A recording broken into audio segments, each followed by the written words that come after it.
Continuando na nossa videoaula sobre a lição 9, a restauração da igreja, estamos vendo algumas mudanças que ocorreram no decorrer no tempo que foram afastando a igreja bíblica, a igreja apostólica do caminho da sã doutrina de Cristo e partindo para um caminho totalmente diferente, onde doutrinas humanas vão penetrar e vão mudar todo o contexto, do ensinamento bíblico. Falamos sobre casamento, e aqui veio a questão da criação do celibato. O celibato não está na Bíblia, não é ensinado pela Bíblia, não é a doutrina de Deus. Ela cerra o homem naquilo que Deus o criou para ser, para fazer, para ser homem, ser pai, fazer família. E é algo que Deus nunca colocou na sua palavra. O celibato, vamos ler aqui então, o estado civil solteiro foi recomendado depois do primeiro século, mas continuava ainda opcional, ou seja, é verdade, nasceu na igreja, após os apóstolos, uma ideia de que o homem solteiro ele teria uma melhor dedicação a Deus, talvez até usando as palavras do apóstolo Paulo em 1 Coríntios, quando ele fala isso de certa maneira, num certo contexto, E isso passou a ser uma coisa livre, O homem decidia. Então, alguns homens passaram a decidir a se consagrar a Deus, a fazer um voto, Então, eles faziam um voto a Deus e decidiam não casar e se dedicavam totalmente à obra da igreja. Com o passar do tempo, começou uma pressão cada vez maior para forçar com que isso fosse uma regra, Forçar o clero a uma vida celibatária. O casamento dos sacerdotes foi finalmente proibido, então virou-se uma regra, uma doutrina, afirmando-se ser esta uma ordem revestida de autoridade eclesiástica universal. Isso aconteceu pelo menos no Ocidente. De fato, enquanto Paulo dissera em 1 Timóteo capítulo 3, versículo 2, que o bispo deve ser marido de uma só esposa, claro, deve ser casado, então, a igreja que já estava desviada chegou ao ponto de afirmar que ele não poderia ter uma esposa alguma. Ele não poderia ter uma esposa, não poderia ter esposa de forma nenhuma. Dessa forma, a profecia de Paulo em 1 Timóteo capítulo 4, versículo 1 a 3 se cumpriu. Veja aí. Ora, o Espírito afirma expressamente que nos últimos tempos alguns apostatarão da fé e o que é que eles iam fazer? Proíbem o casamento. Então essa foi uma profecia que se cumpriu. Por volta mais ou menos do ano 606 depois de Cristo, a igreja que já estava bem desviada se afastara por completo da doutrina original, deixando de ser a igreja de Cristo. Então partimos para esforços para reformar a igreja desviada. Bem, a história mostra que diferentes grupos tentaram reformar a igreja apóstata através dos anos, Então a história vai mostrar vários líderes em várias épocas da história que tentaram mudar esse desvio que a igreja estava tomando e fazer ela voltar a ser aquela igreja simples, aquela igreja dos apóstolos. Bem, nós temos aqui um período marcante da história, o período da reforma. Em 1500 depois de Cristo, mais ou menos, o mundo estava exigindo uma reforma da igreja, uma reforma religiosa. E apareceram homens como Martinho Lutero, João Knox, Ulrich Zwingli e João Calvino. Quase simultaneamente, em várias partes da Europa, se projetaram um cenário no pensamento religioso tentando reformar a igreja desviada apóstata. Depois da morte desses grandes reformadores, seus seguidores deixaram de continuar procurando a verdade da palavra de Deus, tendo aceito como definitiva as conclusões de seus mestres. Assim sendo, em lugar de alcançar a unidade da igreja do Novo Testamento, eles acabaram fazendo o quê? Fundando igrejas diferentes entre si. Então, o que era para voltar à igreja do primeiro século, na verdade, fez surgir novas igrejas. Então, veja, se antes tinha uma igreja desviada, agora passou a ter muitas igrejas, agora idealizadas não pelo Cristo, não pelos ensinos dos apóstolos, pelo Novo Testamento, mas pelos seus líderes, Então, nós temos aqui alguns exemplos de alguns reformadores. Então, Lutero, temos aqui a imagem de Lutero, ele era um monge alemão, católico, Ele não fundou, não podemos dizer que ele fundou o luteranismo, mas os seus seguidores, em homenagem a ele, passaram a conceber a igreja na forma da igreja luterana, Temos João Calvino e Zwingli, que ambos defenderam uma teologia cristã chamada de calvinismo, e é considerado um movimento reformado. Temos Menno Simons, Menno Simons, de Zurique, né? Que ele é tido como um dos idealizadores de um grupo cristão chamado de Anabatistas. Ele promovia uma reforma radical de total separação da Igreja Católica e seguir realmente os preceitos bíblicos, né? E os anabatistas eram chamados assim porque eles batizavam novamente pessoas que tinham sido batizadas, mas da forma errada, né? Tinham sido batizadas quando criança. Na verdade, nem eram batizadas porque não eram mergulhadas, né? Sabemos que batismo é um mergulho nas águas. A Igreja da Inglaterra, então, aqui temos Henrique VIII. A Igreja da Inglaterra, ela aboliu completamente qualquer vínculo com a Igreja Católica, se separou e formou a sua própria igreja, que é tida como a Igreja Episcopal ou Anglicana, né, na Inglaterra, idealizada por Henrique VIII. E aí temos também a Reforma Anglicana. Temos exemplo aqui de algumas reformas, né? Temos aqui uma lista de algumas igrejas que iniciaram com esse movimento da reforma. Bem, a primeira igreja e única que a Bíblia fala é a igreja que nós estamos estudando, a igreja bíblica, né? Que ela iniciou no ano 33 depois de Cristo. Entre o ano 110 e 606, sabemos que a igreja começa a se desviar por seguir esses ensinos, alguns exemplos damos, né? Começou a se desviar e aí ela se afasta e sofre um afastamento gradual da doutrina, até que no ano 606 a igreja passa a ter um bispo universal, né? Chamado Papa, né? E aí é oficializado praticamente a hierarquia romana. Já há muito tempo já não era mais a igreja primitiva. E no momento da reforma nós temos o surgimento de outras igrejas. Temos a igreja luterana, a presbiteriana, né? A anglicana, a igreja batista, a igreja metodista, e temos, né, mais exemplos aqui, né? Temos a igreja Mórmon, 1830, Adventista, Sétimo Dia, Testemunho de Jeová. Bom, a partir daí, né, o movimento pentecostal começou a surgir mais e mais e não parou mais. Hoje, a cada dia, novas igrejas são abertas. Os seguidores de Lutero se tornaram luteranos, o de Calvino, presbiteriano, os discípulos de João Wesley, em 1738, se fizeram chamar de metodistas, formando a igreja metodista. A igreja batista começou cerca de mais ou menos do ano 1550 e...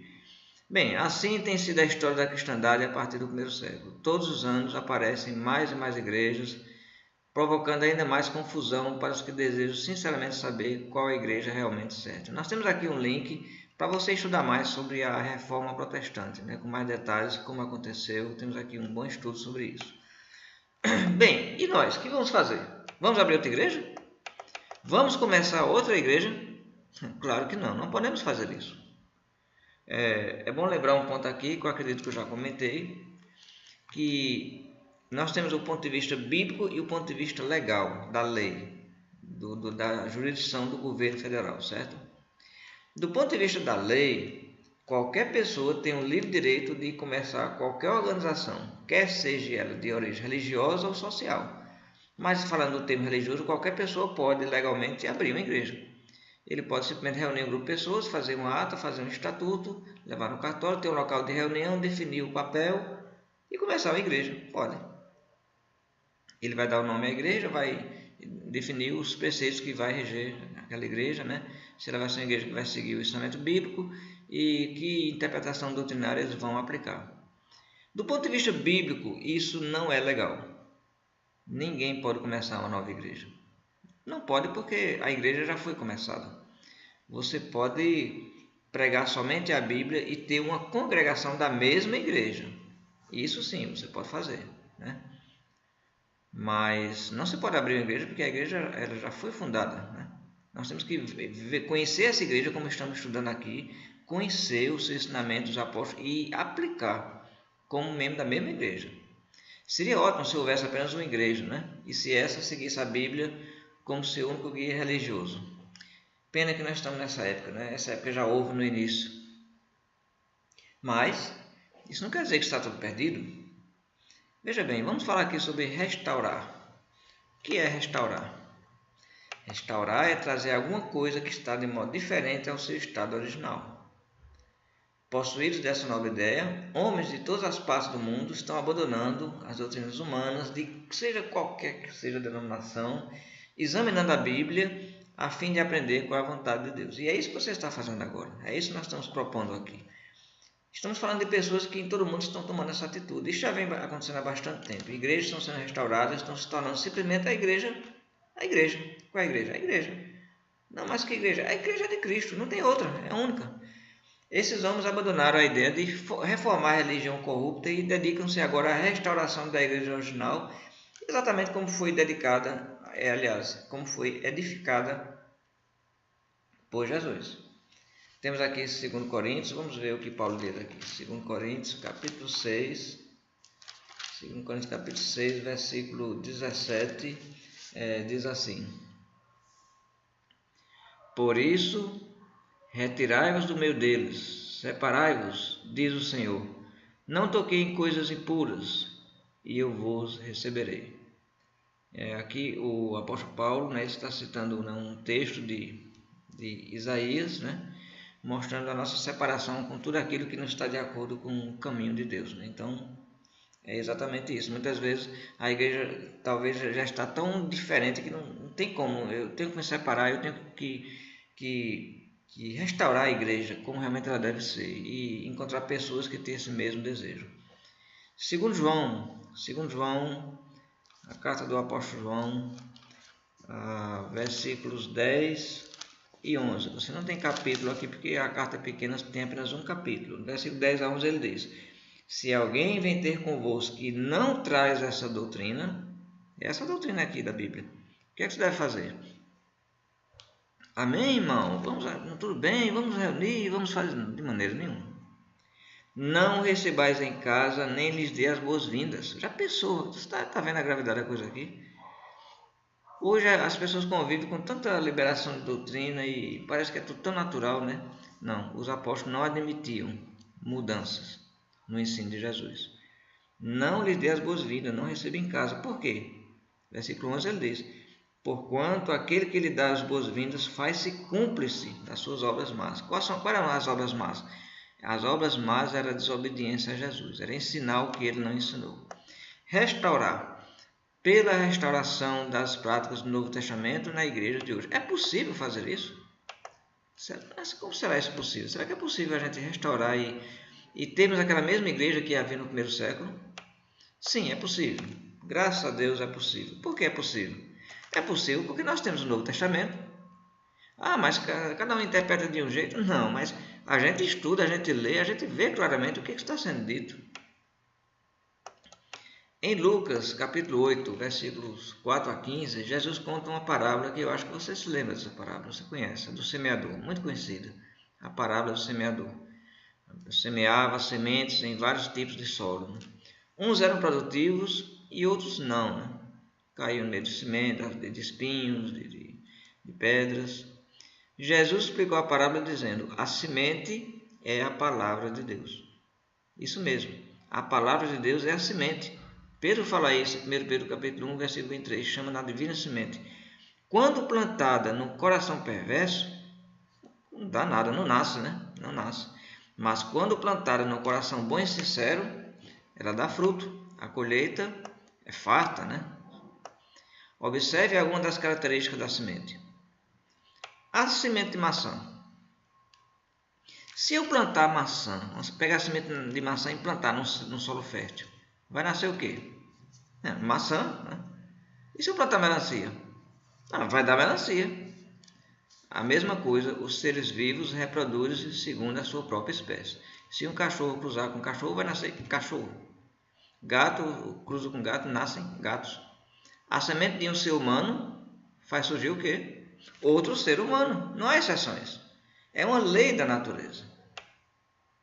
É uma lei que pode ser observada na natureza. Olha, temos a maçã e aí tem a melancia. Muito boa a melancia, Muito boa a foto.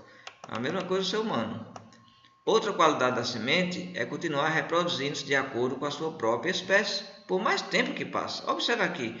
Alguém contou que sementes de trigo retiradas de uma pirâmide egípcia de milhares de anos de idade, foram plantadas na terra. O que será que nasceu? Sementes de séculos de uma pirâmide. Será que nasceu um faraó? Naturalmente, essas sementes produziram na Idade Moderna a mesma planta que tinham produzido há muito tempo. Trigo. Nasceu o quê? Trigo. Mas tanto certo, mas é a mesma semente. Então, no primeiro século, a palavra de Deus foi plantada. Ela produziu o quê? Ela produziu assembleístas, adventistas, mormons, produziu presbiterianos. Não. Ela só produzia um tipo de fruto, cristãos. Atos capítulo 11, versículo 26. Os discípulos, pela primeira vez foram chamados de cristãos. A palavra de Deus é uma semente viva, né? Pedro vai falar isso em sua carta. 1 Pedro, no capítulo 1, versículo 23. Vamos ver aqui. 1 Pedro, capítulo 1, versículo 23. Ele diz assim: pois fostes regenerados não de semente incorruptível, mas de incorruptível, mediante a palavra de Deus, a qual vive e é permanente. Pois toda carne é como a erva, e toda a sua glória como a flor da erva. Seca-se a erva e cai a sua flor. A palavra do Senhor, porém, permanece eternamente. Exatamente. Ora, essa é a palavra que vos foi evangelizada. Então, visto que ela produziu cristão no primeiro século, se essa mesma semente produzirá o mesmo fruto no século XX, no século XXI? Sim. A palavra de Deus jamais pode produzir com o nome dado pelo homem. O problema é que às vezes eles colocam a semente, eles colocam um temperozinho ali daquela doutrina, daquela denominação, né? Não. Sente pregar somente a Bíblia. Qual é a igreja que vai aparecer? É a igreja da Bíblia. A palavra de Deus jamais produziu com o nome dado pelo homem. Então nós temos aqui um excelente artigo para você ler sobre isso, né? Uma semente produz conforme sua espécie. É muito bom esse texto, aconselhamos você a fazer essa leitura. Muito bem. Os cristãos reunidos em congregação eram chamados Igreja de Cristo, Romanos 16:16, em outros textos, Igreja de Deus. A palavra de Deus produziu então um corpo não sectário, ou seja, não dividido, uma igreja sem seitas diferentes. A aceitação de qualquer outra autoridade além da Bíblia, manuais, credos, concílios, profetas, o que quer que seja, não era aceito. Não foi produzido igrejas de nomes divididos. Não nasceu denominações no primeiro século. Não tinha. Somente igrejas bíblicas, a palavra de Deus era plantada, todos eram cristãos. Ao obedecermos a mesma palavra seguida pela igreja do primeiro século, as pessoas religiosas de hoje podem conseguir a mesma unidade que existia naquela igreja, ser apenas cristãos. A mesma doutrina, o mesmo amor, o mesmo nome, as mesmas exigências para ingresso, a mesma organização, o mesmo tipo de culto, como nós estudamos, né, na lição anterior. Leia mais sobre a restauração. Temos aqui alguns artigos muito bons que você vai gostar, vai ser bom você ler sobre a restauração. Então, concluímos. Do nosso ponto de agora privilegiado na história, nós agora estamos numa boa, né, olhando para trás, ver tudo o que aconteceu. Bem, podemos ver de relance todo o passado e o presente e tirar lições para nós, verificando que as previsões de uma apostasia, de uma divisão, eram verdadeiras, aconteceram. O movimento da reforma, embora tenha contribuído para a volta à Bíblia, não podemos minimizar esse movimento. Foi uma bênção, certo? Fez com que a palavra de Deus fosse colocada na mão das pessoas, então foi uma coisa maravilhosa. Acredito que Deus agiu através de muitos desses homens, mas não conseguiu restaurar a simplicidade e a unidade da igreja do Novo Testamento. Criou mais divisões. Na verdade, algumas das igrejas que surgiram no movimento da reforma estão atualmente seguindo um curso que, ao que tudo indica, vai levar de volta a igreja que eles tentaram reformar. Devemos nos alegrar porque podemos escolher uma igreja que não é nem a reformada, nem a desviada. Podemos ser cristãos e cristãos somente, membros da igreja de Cristo. A igreja pode ser restaurada exatamente como Cristo edificou, participando de um cristianismo sem seitas ou denominações religiosas. Vamos ser apenas cristãos, vamos ser apenas a igreja de Jesus. Faça isso. Você conhece pessoas que querem isso, se reúnem, chame-as. Vamos ser apenas a igreja de Cristo, se reúnem nas casas, se reúnem numa casa, em qualquer lugar, mas não crie uma divisão, não invente igreja. Nós não temos autorização de Cristo para inventar a igreja já existe, nós precisamos apenas ser acrescentados a ela. Podemos ser membro de uma igreja que não é nem católica, nem protestante, nem judia, nada disso. Não é uma denominação. Não usando o nome de homem ou credo algum. Seu único livro e princípio de orientação é a Bíblia. As exigências de ingresso são aquelas que Deus estabeleceu no Novo Testamento. Nós temos um gráfico aqui para explicar bem isso. O que é que nós estamos propondo? Estamos propondo o seguinte. Veja bem, começou com a igreja bíblica, tivemos um desvio, concílios, muitos concílios, veio a igreja romana. A igreja romana sofreu uma divisão em 1054, né? As igrejas do Oriente se separaram, foi uma igreja ortodoxa. A igreja do Ocidente e a igreja romana. Daí veio a divisão, a igreja da Inglaterra se separou, a igreja anglicana. Daqui tivemos também divisões, a igreja batista, metodista, pentecostal, adventista. Também surgiu a luterana, presbiteriana, mormon. O que nós estamos propondo é esqueça isso. Esqueça isso. Veja esse caminho aqui. Essa seta aqui para cima. O que nós estamos propondo? Voltar a ser a igreja primitiva. Deixando doutrinas e igrejas humanas, voltemos para Jesus Cristo. É isso que nós estamos propondo. Vamos voltar e sermos apenas a igreja hoje. É possível, isso é possível. Nós não temos a Bíblia? Vamos aplicar apenas o que está nela. O objetivo de todo seguidor fiel de Jesus Cristo deve ser a restauração da igreja edificada por Jesus. Homens e mulheres de bom coração estão diariamente abandonando denominações religiosas, mas não é para ficar sem igreja, não é para ficar vagando para isso, não pode, mas é para se dedicar à restauração da igreja de nosso Senhor Jesus Cristo. Estudiosos da Bíblia em todo o mundo estão restaurando a igreja do Senhor à medida que vão aprendendo e obedecendo a mensagem de Deus revelada no Novo Testamento. Há muitas pessoas em várias partes do mundo que, sem a ajuda de um pregador, já começaram o movimento de restauração nas cidades em que moram. Você também pode participar do movimento de volta à Bíblia, se aceitar a partir de hoje a mesma como seu único guia em assuntos religiosos. Nas questões em que os ensinamentos da sua igreja forem diferentes da Bíblia, deixe de lado as doutrinas humanas e se apegue à palavra de Deus. Lembre-se que Pedro e João disseram: antes importa obedecer a Deus do que aos homens. Atos 5:9. Temos aqui uma foto de uma matéria da revista Veja, onde um grupo aqui, eles estão com a faixa e eles estão aqui apresentando uma coisa muito bonita, que é que nós queremos, que estamos propondo aqui.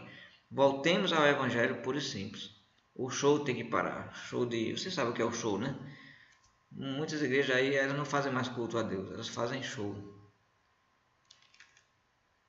Esse tipo de obediência é extremamente importante porque Jesus voltará. Voltará de novo para recompensar os bons e os justos e castigar os perversos. Isso vai ser o tema da nossa próxima lição. Temos mais links aqui para você estudar sobre a restauração. Então, temos muitos estudos, então que o Senhor te abençoe na sua busca da verdade, que eu espero possa, com toda a humildade aqui, estar ajudando para que possamos restaurar a verdade bíblica e a igreja do Senhor Jesus. Deus seja louvado.